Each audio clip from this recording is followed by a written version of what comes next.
Good morning, everybody, and a very warm welcome. And it is a warm welcome today to our online Plymouth Food Aid Network meeting. It's October and the sun is shining, so that's really lovely. So we're going to launch straight into some updates today. So we've got with us John Williams from Transforming Plymouth Together, and he's going to be giving an update on the Hygiene Hub and an exciting new development that's happening in Plymouth Stock. And then we're going to hand over to Ian Smith from Food Plymouth, who's going to be giving a couple of updates, one about the Food Power Southwest network that is going to be revived, which is very exciting news, and also an update on the three streams of Plymouth's approach to food security.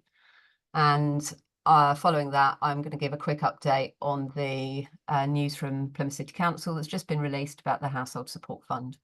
But John, I'm going to hand straight over to you because I know your time is very, very limited today. So very warm welcome to you. Thank you, Tammy. Thank you. Nice to see everybody. And for those on the recording, please do get in touch if you want to follow up on anything I'm about to tell you. Yes, the Hygiene Hub. We're having a soft launch tomorrow. The official launch is a week Friday, when there'll be various dignitaries and, the usual press thing going out, but that's on Friday afternoon.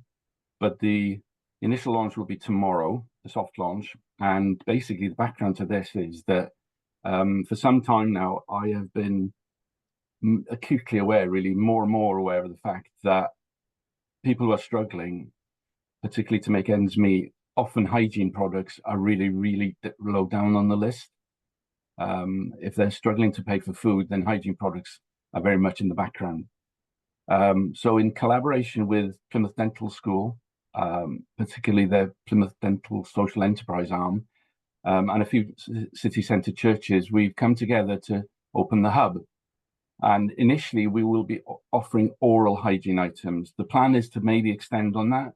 Start with oral hygiene, excuse me, possibly then add feminine hygiene, baby hygiene, and other stuff as time goes on. But as I'm sure you're all aware, there's a huge problem in Plymouth at the moment when it comes to dental hygiene. I mean, I'll just give you a couple of stats, which I hope will shock you a bit. But a child born today who was put on the NHS dental waiting list today on the day of their birth would be seen in 10 years' time. That's quite shocking. Nearly over 300 children in 2022 had to go into Derriford Hospital under general anaesthetic to have teeth extracted. And that's between the ages of about 5 and 11. And there are quite a few young children, babies, when their first teeth come out, they're already rotten. So there's a massive problem. It's not just in Plymouth, there's a national issue. So as a group of churches and PDSE, we thought, what can we do to try and mitigate this? We can't resolve it, we can't solve it, but perhaps we can slow down the impact over time. So the idea is that people will be offered a membership for a very nominal amount, £1.50. That's an annual membership fee. And then as they come on each subsequent visit, they'll pay a subscription, a very small subscription, possibly around the same amount. And for that, they will get some dental hygiene products. So typically, for example, on their first visit, they will, if there's a family of, say, 2 adults, 3 children, they'll get 2 adult toothbrushes, they'll get 3 children's toothbrushes, they'll get some appropriate toothpaste. And if there's a baby in the family, they'll get a specialist type, what they call it, a finger toothbrush. It literally goes on the finger of the adult, and then they brush it against their gums. So yes, we'll be giving things away, but our volunteers have also been trained to give basic oral hygiene advice, because that has to sit in with it. It's not just about giving things away. It's about trying to inform, trying to help them understand how important it is to keep their mouth and their gums and their teeth clean. Because clearly, if we are doing this now, it'll hopefully avoid some issues down the line. We'll start small. It has to do. We've been given quite a good, generous donation of items through Plymouth Dental School, but it won't last forever. But thankfully, we've had some generous donations through St Andrew's Church and TPT to keep us going. And at some point, we will be looking for funding. And on that theme, I would say that we're not going to be very intrusive about what we ask people. We are going to keep it very, very minimal. We want to make this as accessible as possible. And hopefully over time, we'll build on the supplies, we'll build on giving that important information out to folk. And the idea is that they will be encouraged to return every 6 to 8 weeks, which would be typically how often that toothpaste would run out. We'll also have some specialist stuff.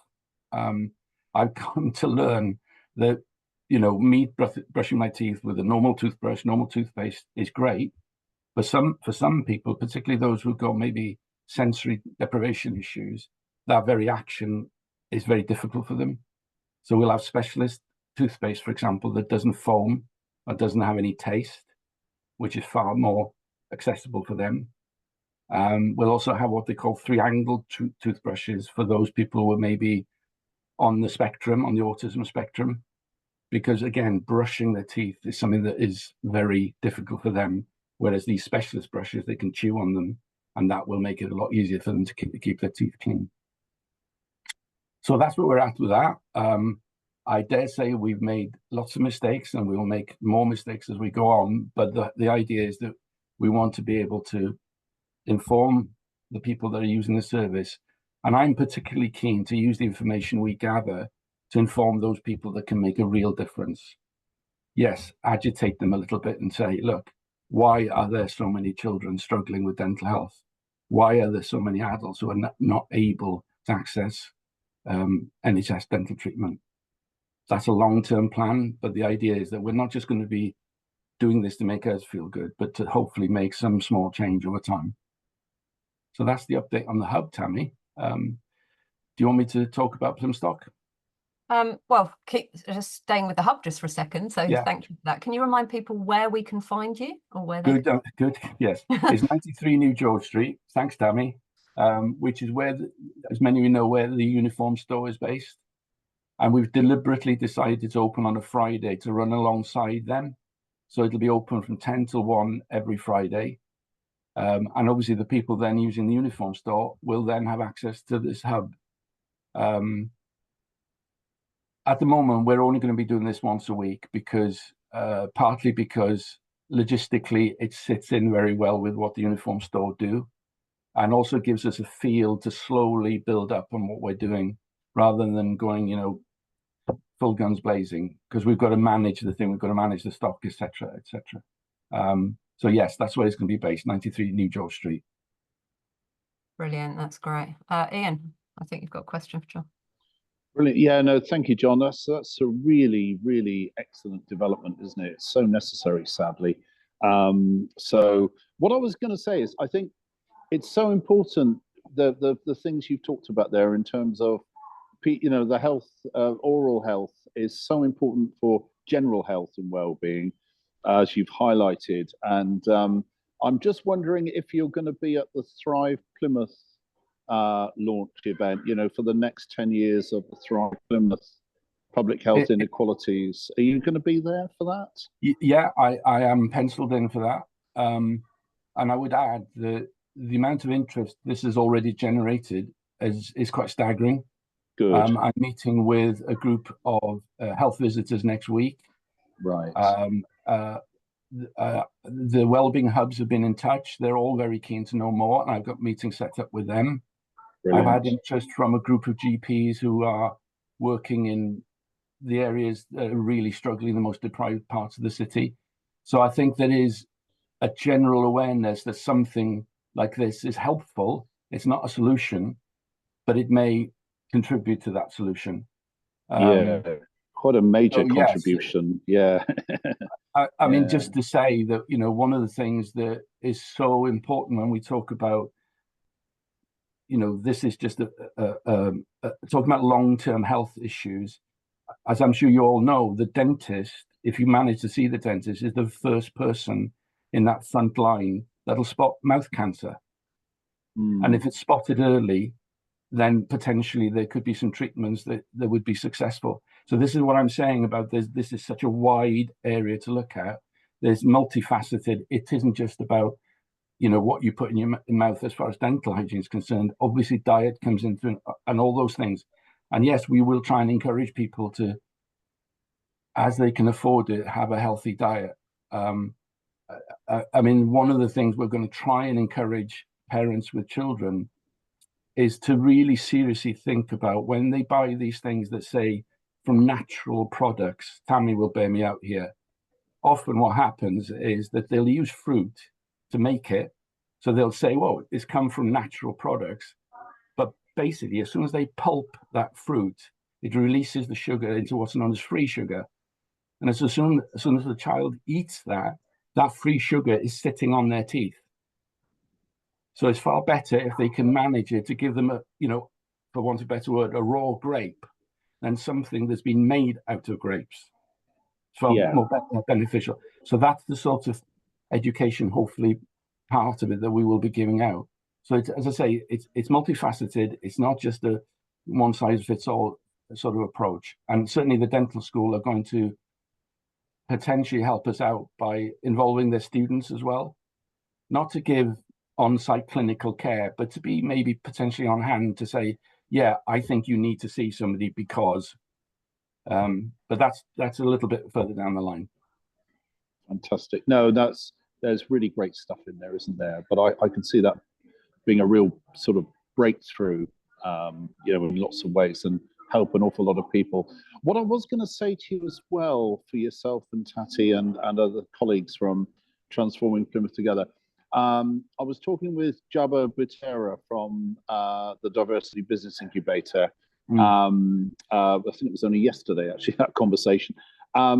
Really around the links with TPT and everything that goes with that. Because you're doing so many similar things. So suggesting more of a conversation.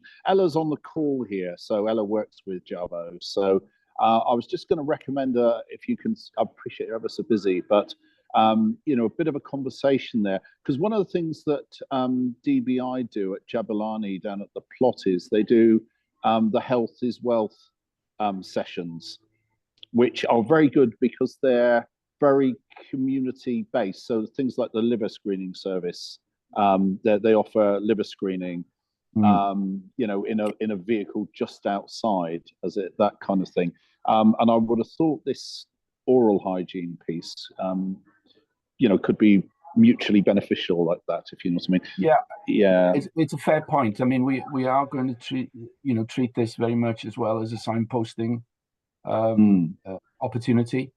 And you're right, there are other people doing great things that need to be aware of what we're doing, and we need to be aware of what they're doing. Totally get that. So yes, Jabba, I did notice that invite. When is that coming up? That's soon, isn't it? I think there's a Health is Wealth today. Ela will tell us in a minute. Yes, I think. Yes. But it's quite regular. I've lost track on the regularity of it. It's quite a regular thing. I was just thinking it's a thing if you could get either, have someone there from time to time and or get signposting info there. It's just that, how can I put it? People will engage in that sort of community setting when they won't go to a health facility. It's another way in, which I think all helps, doesn't it? So so no criticism inferred there at all. It was more an opportunity. To be fair, really. We won't look like a health facility. We're not in clinical white or anything like that. No, I get that. It is accessibility and hence sitting alongside. I mean, the day we are there, it'll be also the football boot charity. Will be there alongside as well as uniform store. So there's all sorts of activity going on. So hopefully that those sort of barriers won't be there. Yeah, good. No, it sounds fantastic.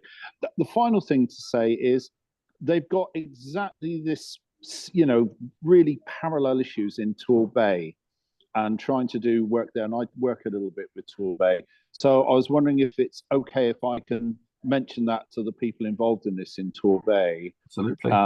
Who will then probably be in contact with you and make even more work for you.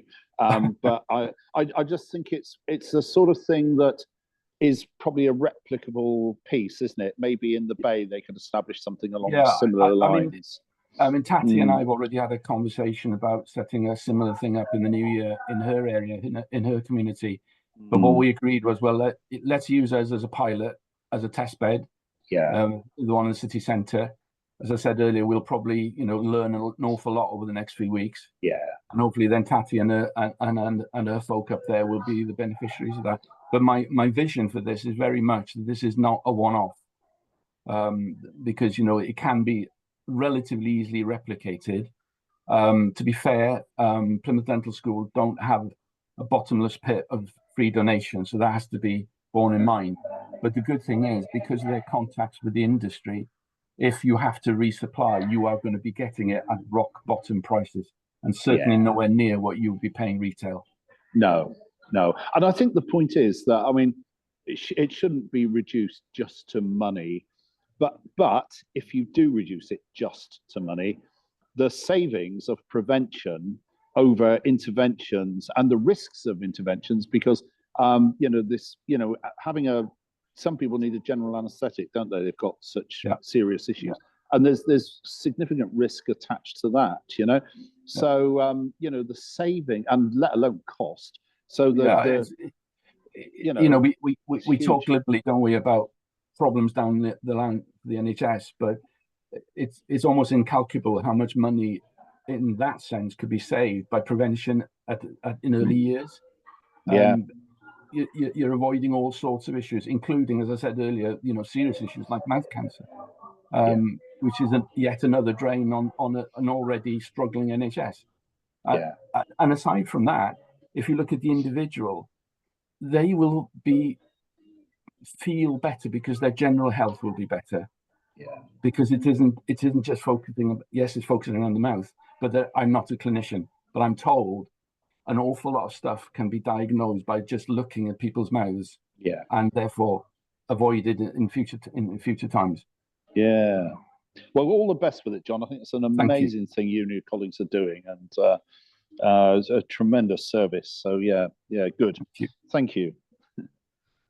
A couple of things from me, John, that might help you. So I was thinking, in Plymouth, I don't know if you are aware, you may have seen it, the Sugar Smart campaign.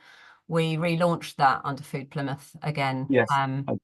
And nationwide, the actual Sugar Smart it stopped being funded, but it's been so successful in Plymouth with quite a lot of the partners that what I can do is share quite a lot of the resources with you if you want, and then it just gives you a bit more, it helps you. You've got something that's already part of a campaign, if that helps, and we might be able to help with some of the printing costs if you need help with that. Okay, that'd be cool. Be delighted. Thank you, Tammy. Because we really want to keep that rolled out. The other thing as well is you're talking about promoting it, the community builders. So there's quite a lot of different events that are happening, and there was one that happened down in Mount Wise back in the summer called Feel Good Friday, and it was so successful. We had 320 people through the door, and it was advertised through the surgeries. So it was all the different organisations and support that was available in the city and specifically to that area. And there's another one running in November at Morristown, down there in the Salvation Army Hall. So I can share the date with you. But the community builders what they were doing is they had a set of teeth, and they were getting children to come along and brush those teeth and everything else. So they're already promoting hygiene health just as a fun activity, but they're not going anywhere with it. So it might be good if you linked up with them. Following this little activity, they've then got somewhere to go. Absolutely. I mean, I can't remember the lady's name, but Zoe Sydenham certainly is aware of it. You want Melanie, Mel Rules? That's it. Yes. I've got a call or an email, a conversation already ongoing with her, and some of the community builders have actually reached out individually as well. So it's getting out there, thank goodness. And yes, we do want to make this a wider collaboration across the city. Brilliant. And thinking of you saying that, Tati, you're looking at doing something maybe in your area. We've been approached by a lady, lovely lady. She's taken over, I think it's called Owl's Diner down on the Wrigley's estate, the one opposite. It's now called Honey's Kitchen or Miss Honey's Kitchen. She very much wants it to become a community hub. So she's really eager to be involved in everything. And I'm sure if you approached her with the opportunity of doing a pop-up hygiene hub, she would be more than happy to have conversations. She's doing offering it as a warm space and things like that, and got community groups going in. She does some fantastic work, so it might be worth going and seeing her. Could you connect us, please? I've put my email in the chat. I'll put my phone number as well. Yes, will do. Yeah. So that'd be great. No, it's fantastic, John. Ela, did you want to respond in anything to what John's been saying about the event down in the plot? Yes, I wanted to just to say that I'm really impressed with the initiative, and I think it's really important. And I'm quite surprised it hasn't been done before. I don't realize that the problem actually is that people don't have access to them dental products. But yeah, I can imagine this is a real issue, and I think this is really needed, and I think it needs to be spread across Plymouth and the wider area, really. Yeah, but it's shocking that nowadays people don't have access to the basic products. It's just crazy. It shouldn't be like this. And agreed.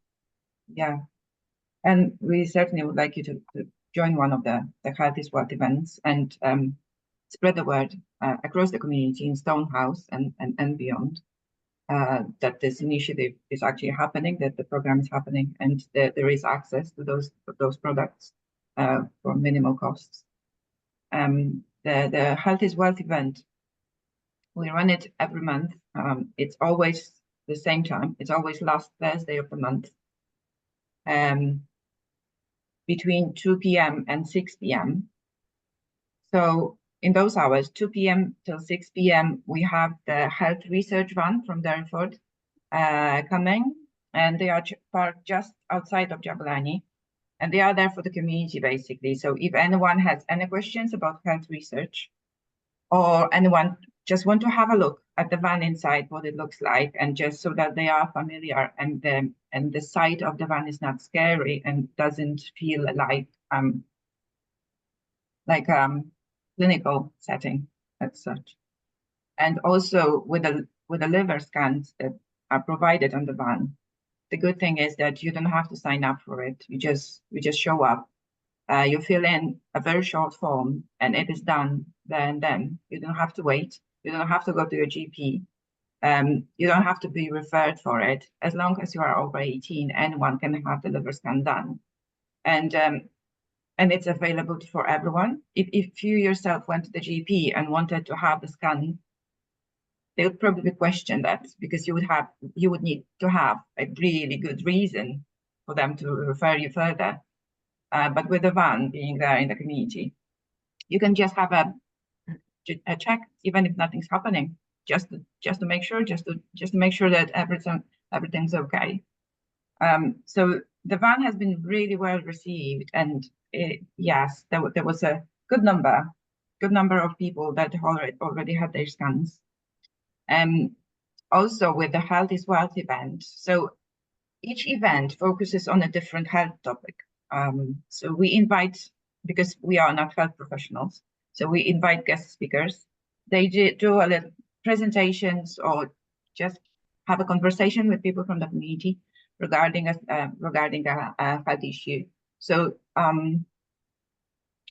today we are actually talking about menopause. It is the second time this year that we are talking about menopause, because the first one, I think we ran it back in May, and everyone was so engaged. I don't think this topic is being talked about enough. And as it turns out, in BAME community, it's a taboo topic. No one wants to talk about it because it's a sign of aging. So coming to the safe space as the plot and the Jabulani, and just being there, no one's forced to actually speak up. They don't have to. They can just be there and listen and get some information. If they want, they can have a one-to-one conversation with a GP or someone who's going through a similar process. But it's basically just sharing information, and if there is a need, we can signpost to get further help. Next week we are talking about men's health, and so it's once a month, but because October is Black History Month, so through the month of October we run it every week. But in general, it's once a month. So next week we are talking about men's health, men's mental health, and the last week we are talking about breast cancer. And we have ladies from the Primrose unit coming in, and they will be they will be giving out bras and having a conversation with people about the breast cancer and the prevention, because that's what we need to talk about. So it would be wonderful, John, if we could agree on a date where you could actually come to the Health is Wealth event. And I think, Ella, I mean, one of the guys in the steering group for the hub is a retired dentist who still teaches in the dental school. So he's very key to the collaborative effort we're having with them. I'll speak to him and to the contacts we've got at PDSC, because I'm speaking to a group of students about community health in general, and what we're trying to do about it in our small way. But I would suggest maybe through those contacts we could maybe get a proper clinician to come and talk about dental health at one of those events. Yes, I think that'd be wonderful. I think that Okay. this is a very important topic, and it would be lovely to have someone covered. We had a dental student once. She actually came because she was interested.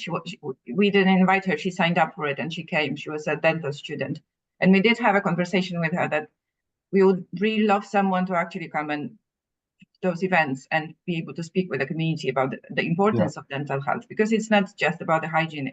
It's really, it affects the whole body, and Absolutely, mental health as well. Well, coincidentally, my contact with PDSC, I'm having a meeting with her next week, and I will raise this, and I will say, because I know PDSC have got this outreach program that they're doing a lot to try and encourage the students in terms of getting engaged with community health. So yeah, I think we can channel that, and hopefully we can make that happen. That's really good news. Yeah, so yes, we can decide on a date. If you're happy to share your email with me. Yeah, I will do. Yeah, we can then have a communicate through emails and decide on a date. So the next Health is Wealth is coming up in November. That is available. That would be available for this topic to be had, and then the next one would be next January. So yes, yeah. Well, I'm just sharing it on the chat now. Thank you. And Ella, if you can send us any, if you've got any information, then I can send that out with the recording to the network, so we can share that for your future events coming up, because unfortunately it's probably a little bit short for time for today's one, obviously, but thank you. Yes, that would be lovely. Thank you. John, wow, brilliant. Yeah, fantastic. Thank you. I'm sorry, well done. I am pressed for time, so I've got to get away soon. But just very quickly, just as an update as well, we're all being well having the first founder member meeting of the next food co-op club in Plymouth. That meeting's next week. This is again a collaboration between Goosewell School, St Mary's Church, Plymouth United, and Plymouth Chapel. They've already got a list of people who are interested in joining this members club. If you remember when Kelly did her presentation, she said the maximum number should be no more than 20. Well, I think there's certainly enough interest to get to that 20 very quickly. And as I understand it, this is the last of the current funding stream that Kelly's got in terms of setting it up until the next round of funding comes through. So I'm thrilled, because as many of you probably appreciate, Plymouth is viewed as a little bit of a wealthy area, which is probably true compared to other parts of the city. But there are really major pockets of deprivation there. And it's interesting that you might find this interesting that a couple of the people who want to join the club are teachers in the school themselves. So that is again indicative of that this problem is not necessarily, you cannot stereotypically put a certain person in a box and say these are the people who are going to use the service. So that's exciting. I'm really pleased about it. It's something we've been talking about for months now to try and get this established. So I'll give you more update on that as time goes on. And on that note, Tammy, I've got to go. Thank you, guys. Nice to see you all, especially you, Tati, and I'll be in touch very soon. And with you, Ella. Good to see you guys. Thanks, John. Bye, Absolutely bye. brilliant. Bye. Thank you. Wow, that was a lovely update from John. Ella, while you're joined us, you and I had a chat at an event yesterday, which was lovely to bump into each other in person. And you gave me a really lovely booklet, which was nice, called the Food Insecurity Research Summary 2023.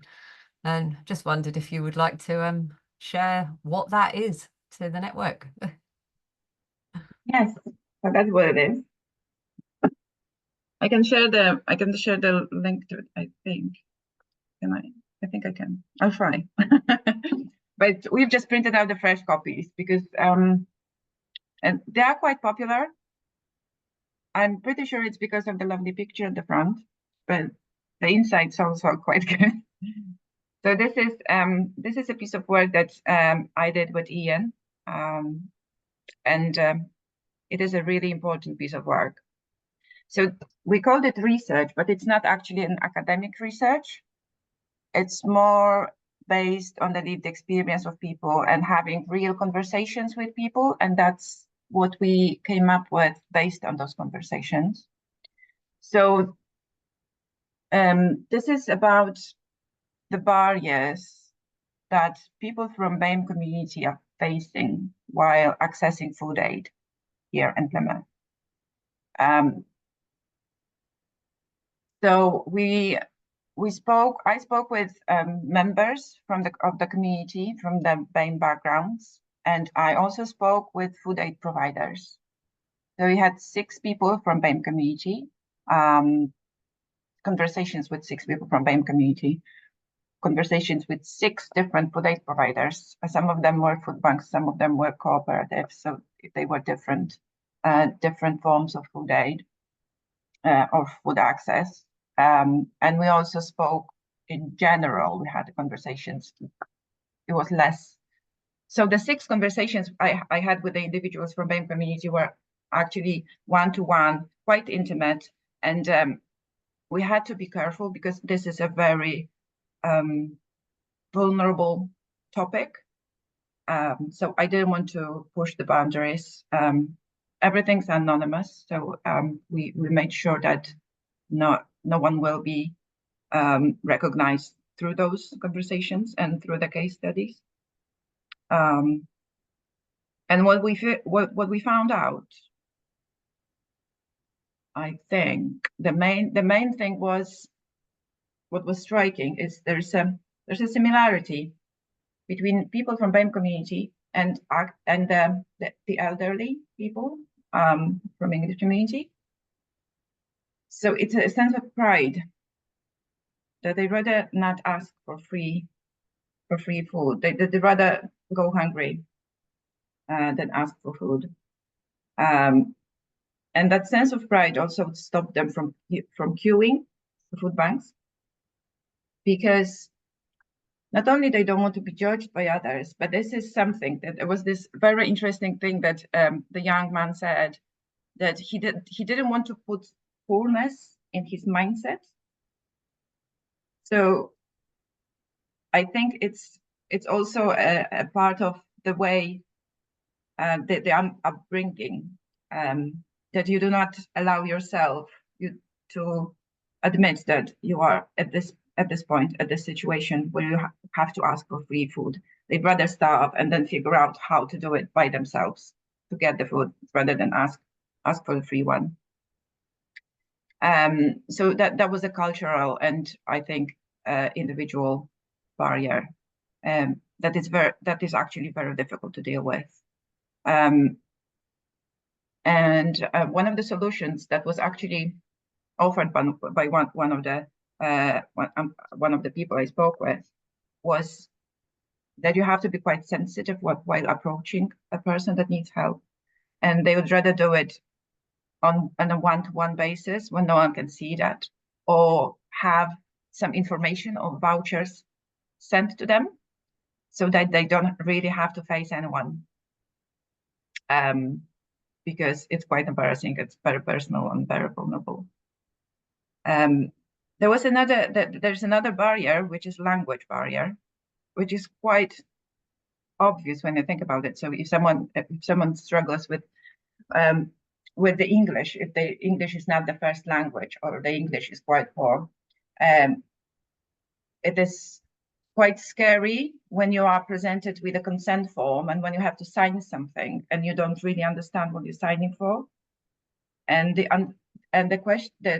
referral process. So they have to still answer some questions, which is very like they become anxious, and probably there's a lack of trust as well.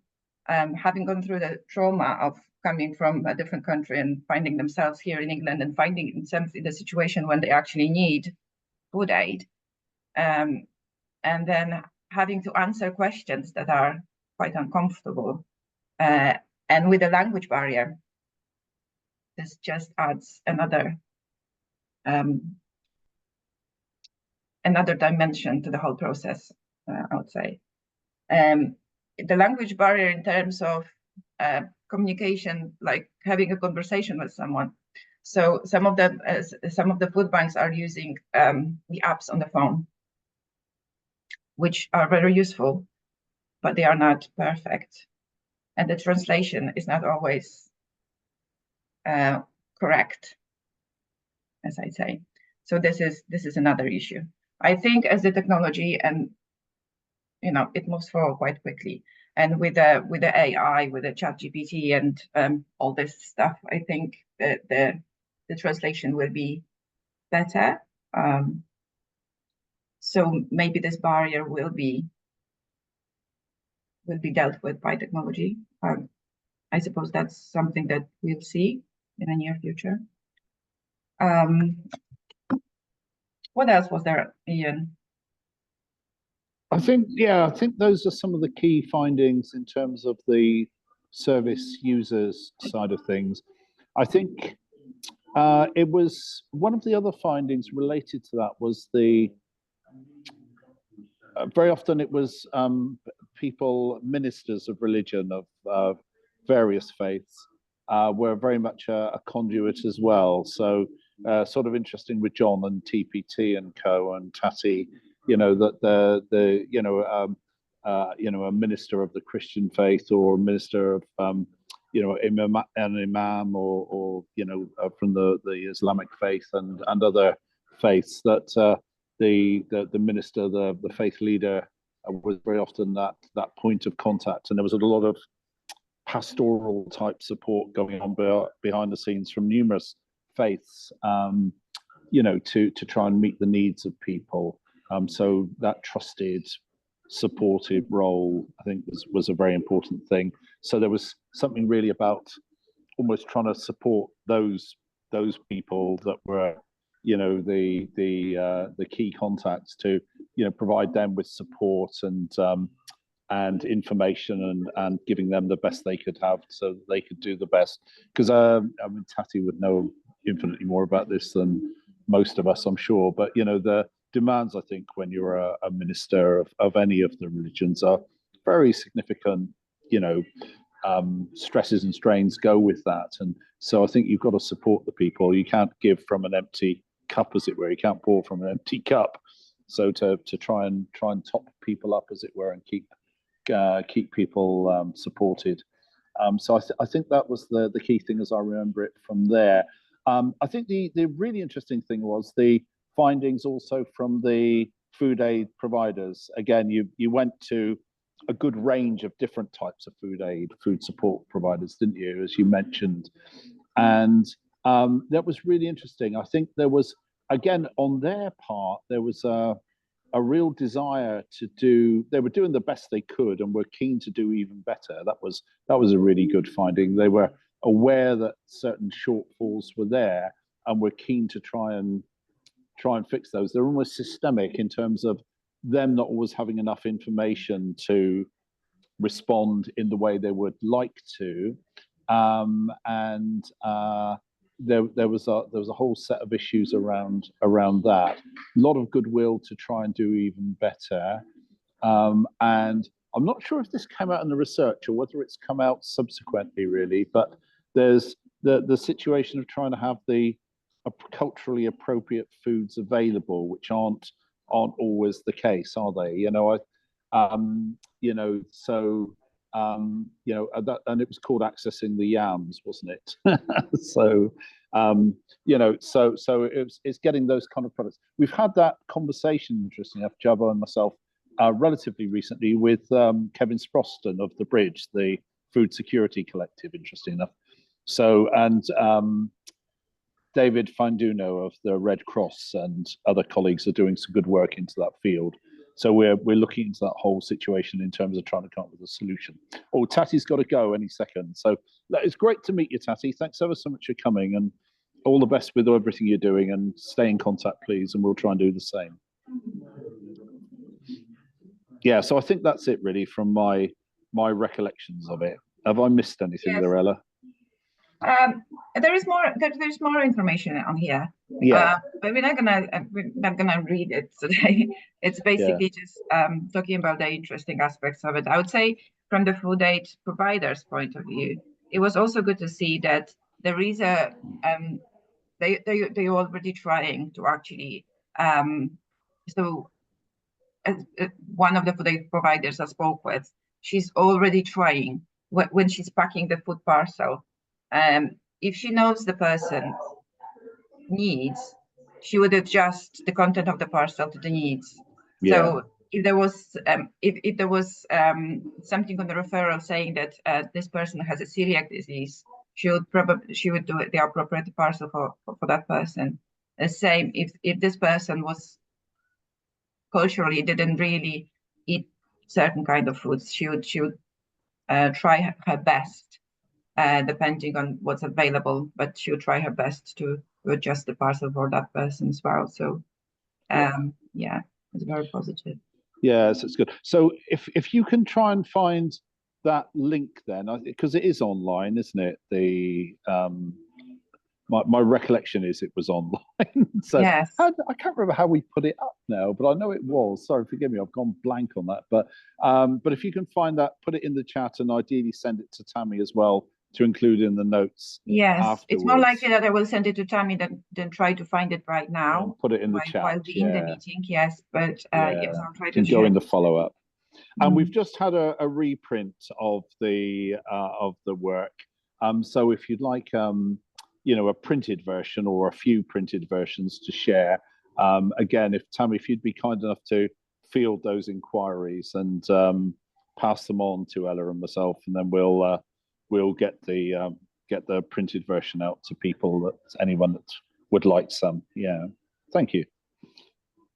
Will do. Thank you. Yeah, thanks, Ella. That's brilliant. Really, really good, comprehensive update. And I must admit, I haven't read it all through yet, because I glanced through. I was like, oh, no, I need to do that properly. So that's a good excuse to make yourself a nice cup of tea and sit down and have a good read. So thank you. That's great. So I'm just going to give a quick update because I know everybody's been asking for the latest news on the Household Support Fund. So it was announced yesterday by Plymouth City Council that they have been given, and I am reading off a website, so I do apologise. I will share this with you in the notes as well. So Plymouth City Council have been given a further 2.2 million for the Household Support Fund to help Plymouth residents over the next 6 months.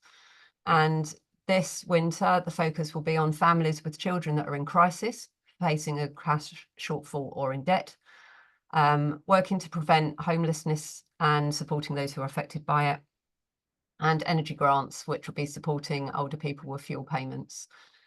There will also be food vouchers given out to families during the school holidays, and that will include this upcoming October half term, the Christmas holidays, and the February half term.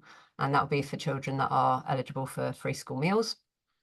The scheme is going to be distributed directly to residents through Citizens Advice Plymouth. So it's not going to be anything to do with Food Plymouth or the PFAN network. So there will be an application process. I will share the link. It's not open at the moment. It will be opening in November, and basically eligible applicants will receive food and fuel vouchers, as well as to help purchase essential household goods. It will be a phased approach when the fund opens. The applications will reopen in November, and I will put the link in the notes so you'll be able to see that. And just updated today, they've released about their warm and welcoming spaces. So we are looking as a city to support warm and welcome spaces again as part of the cost of living support for residents. There will be a link again, and I'll put this link into the notes. So if you are interested as an organisation in registering as a welcoming space, you will need to do that by 5 p.m. on Friday, the 1st of November. The link will be in the notes, and the website will be updated once grants have been awarded in mid-November. Applications should be for additional provision, not funding existing activities. So, as I say, we will continue to share everything as Plymouth City Council release them as well, and we'll get those straight out to you. Ian, if you'd like to update everybody on your news. Okay, that's good. Yeah, I would mention as well that in terms of securing the household support fund that Tammy's just been speaking about and explaining there, so Food Plymouth, along with lots of others, it's probably the best part, 150, 200 other organisations across the UK. Food Plymouth CIC provide the infrastructure support for the partnership and network here. You know, Tammy and myself were signatories on the the advocacy that went on around obtaining that money. So that's part of the background support, just to mention that while we're about it. So delighted that actually was listened to and has gone through. It was the Children's Society this time around, wasn't it? It was Bernardo's before that. So good work across the board there, I think, by everyone together. Yeah, so the updates from myself. I'll do the three-pronged approach to food security in Plymouth first then.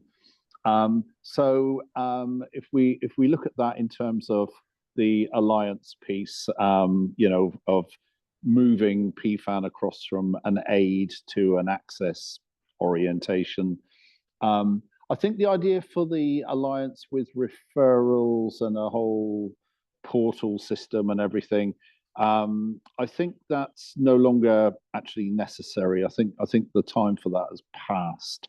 I think that was an idea of its time, but that again is very household support fund dependent where it's done elsewhere in the country, and I don't think we can rely on that. So that's one of the reasons not to do it. But I just think it's a bit of an anachronism now. I think things are working pretty well. So I think that's where that will go next. More on aid to access in the coming months, I think, as things unfold. You know, it's very worrying with the rising demand that I know many of you are experiencing. So I think that's just one of those things we need to keep an eye on and carry on working together, really, to collaborate to come up with the best responses. Kelly's obviously doing some phenomenal work with the co-op side as well. But in a sense, that is a bit to do with food security, but it's also to do with other things as well. It's not just, in inverted commas, household food insecurity that deals with, but it's a really valuable contribution. So on the collective, the Food Security Collective, which has become the bridge as the outward facing with Kevin Sproston and company. I know Kevin is working very hard indeed, trying to obtain premises. That hasn't come about yet, but negotiations are rattling along on that. So I'm sure as soon as anything is finalised on that, Kevin will be updating us all on where the premises are and everything that goes with that from that perspective. And I think on the cooperative connections front, the social supermarkets and the vehicle and everything that goes with that. So the vehicle is performing brilliantly on that front and doing some great work. I understand the Whitley supermarket's going very well, the social supermarket. Attention has now shifted down to Stonehouse with the HQ building with Millfields Trust.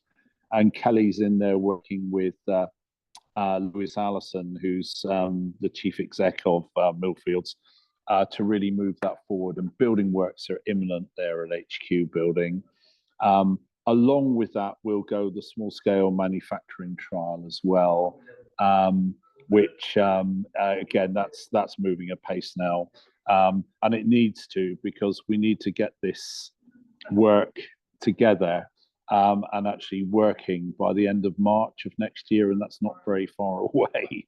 And that's where we've got the levelling up fund from the government to we've got £250,000 from there, which needs to be invested into this and be made to work.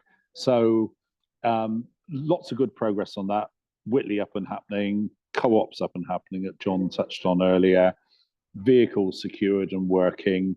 So the second social supermarket to come and the small scale manufacturing trial to go with that. So yeah, we'll do that from the funding from that point of view and actually have that up and happening. So that's where we are with that. The other thing I said, obviously keep you updated on that month by month. On the Food Power Southwest front, so Ela's deeply involved in that. So this is working with Food Plymouth, working with the Diversity Business Incubator as part of the Race, Equity, Diversity and Inclusion initiative out of Sustainable Food Places. And that's been very, very well received. We've just put the initial message round on that to say that it's coming. And there's been a lot of excitement across the whole West Country. And that's basically the footprint of the Food Power Southwest network is basically Gloucester down to Swindon, down to Bournemouth, and all points west. And that was initially facilitated through Dr. Claire Pettinger, known to most of us, and then was facilitated in its second phase through Daisy Carr and Millie Carmichael, who were from Bournemouth, Christchurch, Poole Council and Bath and North East Somerset Council. They formed an alliance to work together and deliver that, which was great. So now it's coming across to Food Plymouth and DBI to do it. So in its third iteration. So we'll keep you posted on that. More information to follow on that. What I did want to ask people, and those of you watching this on catch up, sorry, I've just got a message coming in. Just give me a second here. Right, there we are. Sorry. Yeah, there is on the Household Support Fund. We've been very much involved. We, being Food Plymouth, have been very involved in following up on the what comes next, really, under the Labour government that's relatively recently been elected. What does a successor to Household Support Fund look like? And there's a consultation being launched on that, which finishes at the end of October. So Tammy and I are going to get our heads together and say, well, as facilitators of this network, what our ideas are. But are you as members that are watching on catch up here and watching it live or taking part live, please feed in ideas, proposals, issues, challenges, whatever it might be. Please get back to us on that. So if you write to Tammy, through the PFAN channels, and then we'll sort that out and collate those. So please, anything to do with Household Support Fund, any comments, anything you'd like to put forward, any views to express, please do that. Thank you. So that's good. Just to say also that Tammy and myself, on behalf of Food Plymouth CIC, have been part again of some advocacy on behalf of the Guarantee Our Essentials campaign, which goes along with all the cash first approaches, where a private letter has been sent to Chancellor Rachel Reeves, advocating for that whole approach, essentials and related. So again, because it's private, we're not sharing it. We've been asked not to share it, but we're hoping the Chancellor will listen and respond to that. Let's put it that way. And in similar lines to that, I'm taking part later today in Cash First Approaches in the Southwest. It's a webinar that's been put on by the Trussell Trust and Independent Food Aid Network and others working together around those whole cash first approaches, which, as we know, is so important. Again, if there's anything significant on that, I'll let you know. So yeah, that's my updates, and thank you very much for your time and attention and all you're doing. Thank you. Thanks, Ian. That's fantastic. Well, you've rolled us very nicely to just before 11 o'clock. So there we are. Just to let you know as well, Ela's just popped in the chat, and again, we'll share the link with you that all the information about Black History Month events can be found on the website, which is blackhistoryplymouth.co.uk/BHM-2024. So we will share that with you because we don't expect you to have remembered that one. So we'll say goodbye to those of you that are watching on recording now. And as we always say, you know where to find us. Please do contact us through the normal channels. Any comments, any help you can do, and with Ian's request of your views on the Household Support Fund and anything that you want to share, that really will help us to take that forward to support you. It's your network. Enjoy the rest of your Thursday. Thank you. Have a good day, everyone. Okay, thanks everyone.